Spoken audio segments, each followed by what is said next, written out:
But, Mr. President, you have suggested, with regards to the Russia-Ukraine war, you've suggested several things that Ukraine should give up. The idea of NATO membership, territory that was seized back in 2014 by Russia.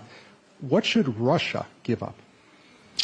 Russia has gotten themselves into something that I think they wish they didn't.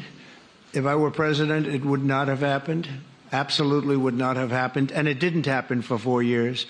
If you look at what has taken place under President Bush, they lost a lot. Under President Obama, they lost Crimea. Under Biden, it looks like they could lose the whole thing.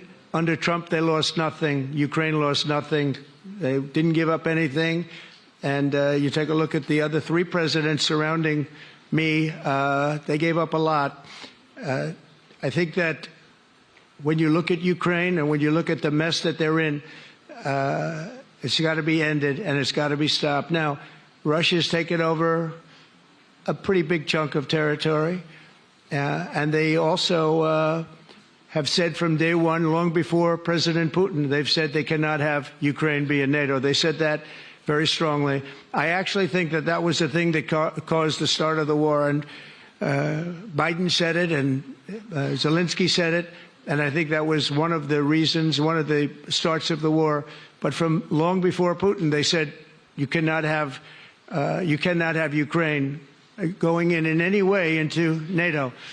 And I start from that standpoint. I think everybody knew that. Now, if a better deal can be negotiated, if they are able to make a deal where they can do that, that's fine with me. I really don't care. I want that bloodshed to stop. I don't want to see, we have an ocean between us and the site we're talking about, the site of death. We're calling it the fields of death.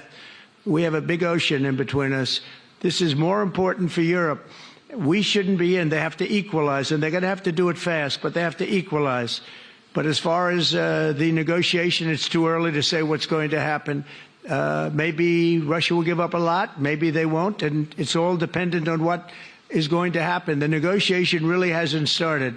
But I will say, as far as NATO is concerned, from many years before President Putin, I will tell you that I've heard that Russia would never accept that.